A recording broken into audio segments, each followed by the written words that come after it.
نحمده ونصلي على رسوله الكريم.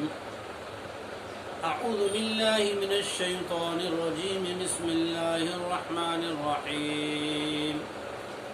أو كصيب من السماء فيه ظلمات ورعد وبرق يجعلون أصابعهم في آذانهم من الصواعق حذر الموت والله محيط بالكافرين. منافقین کی علامتوں کے بارے میں یہ آخری آیات ہیں. ان کی ایک اور مثال دی گئی کہ یہ ایسے ہیں جیسے آسمان سے پانی برسا اور ایسی بارش ہوئی جس کے اندر بجلی کی کڑک، بجلی کا چمکنا، بادل کا گرجنا بھی ہے. جب اس طرح کی یہ چیز دیکھتے ہیں تو کیا کرتے ہیں؟ یجعلون اصابعهم فی آذانهم من الصواعق، اس بادل کی گرج سے اپنے کانوں میں انگلیاں ڈال کر بیٹھ جاتے ہیں. حذر الموت، موت کے ڈر سے کہیں نے بجلی اٹھا نہ لے، اچک نہ لے. حالانکہ بجلی تو مخلوق ہے، یہ بجلی سے یعنی مخلوق سے ڈر رہے ہیں.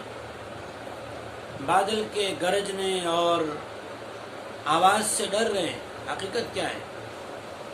ڈرنا کس سے چاہیے؟ واللہ محیط بالکافرین، اللہ تعالیٰ تو ان کو چاروں طرف سے گھیرے ہوئے ہیں. بجلی تو جب تک بارش ہے تب تک ہے، پھر نہیں ہوگی. لیکن اللہ تو ہر وقت ہیں، ہر جگہ ہیں. اللہ تو ہر وقت گھیرے ہوئے ہیں. بجلی پہ اللہ کے حکم کی محتاج ہیں. یہ جو پھیلی ہوئی بات ہے، کالی چیز پہ گرتی ہے، سانپ پہ گرتی ہے، تانبے کے برتن پہ گرتی ہے، یہ ساری چیزیں غلط ہیں. اللہ تعالیٰ جس پر چاہتے ہیں اس پر گراتے ہیں، اسی کو تکلیف پہنچتی ہے. تو یہ منافقین کی صفات ہے کہ ڈرتے ہیں ایسی چیزوں سے جس سے ڈرنا نہیں چاہیے، اور جس سے ڈرنا چاہیے اس سے نہیں ڈرتے. اللہ سے ڈرنا چاہیے، اس سے نہیں ڈر رہے. تو پھر یہ کیا کرتے ہیں؟ یکاد البرق یخطف ابصارهم، قریب ہے کہ یہ بجلی ان کی آنکھوں کو اچک لے. اس میں چمک ایسی ہے لیکن حکم کے بنا کچھ نہیں کر سکتے. کلما اضاء لهم مشوا فیہ، جب جب بھی روشنی ہوتی ہے تو چلنے لگتے ہیں. وَإِذَا أَظْلَمَ عَلَيْهِمْ قَامُوا، جب اندھیرا ہو جاتا ہے، بجلی چمکنا بند ہو جاتی ہے تو رک جاتے ہیں. وَلَوْ شَاءَ اللَّهُ لَذَهَبَ بِسَمْعِهِمْ وَأَبْصَارِهِمْ، اگر اللہ تعالیٰ چاہتے تو اس بجلی سے، اس کڑک سے ان کے کان، آنکھ چھین لیتے، لے لیتے، اٹھا لیتے. لیکن اللہ کا حکم نہیں ہے، اس لیے نہ بجلی کچھ کر سکتی ہے، نہ بادل کے گرجنے سے کان پھٹ سکتے، کچھ نہیں ہو سکتا. کان کا پھٹنا اللہ کے حکم سے ہوتا ہے، اور آنکھوں کا کر ہو جانا، آنکھوں کا بے نور ہو جانا، یہ بجلی سے نہیں اللہ کے حکم سے ہوتا ہے. اس لیے اللہ فرماتے ہیں ان اللہ علی کل شیء قدیر، بے شک اللہ تعالیٰ ہر چیز پر قادر ہے. اللہ تعالیٰ نے یہاں ان کی دو چیز بیان کی. ایک باریک سی صفت کہ ڈرنا چاہیے خالق سے، ڈر رہے ہیں مخلوق سے. دھیان رکھنا چاہیے اس چیز کا جو ہر وقت ساتھ میں، وہ اللہ کی ذات ہیں.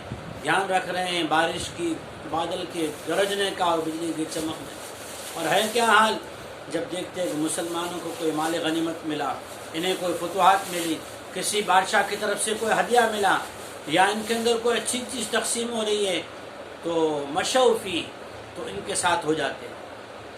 دل میں کہتے ہیں چلو بھائی ایمان کو پکا کر لیتے ہیں، ایمان کو پکا کر لیتے ہیں.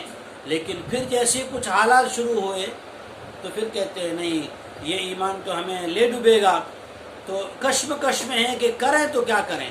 اللہ تعالیٰ نے دو راستے بتائے کہ ڈرنے کی چیز جو ہے وہ اللہ ہے، اور نقصان کی چیز جو ہے وہ آخرت ہیں.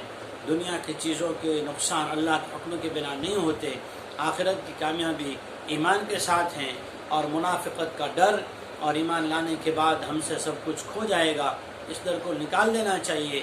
یہاں تک جو 13 آیتیں ہوئی تھی، ان 13 آیتوں میں منافقین کی وہ خصلتیں، وہ بری عادتیں اور بدنیتیاں بیان کی گئی تھی۔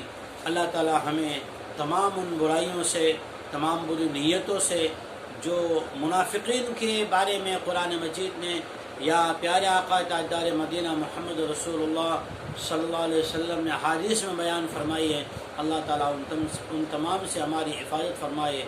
وآخر دعوانا ان الحمد للہ رب العالمین۔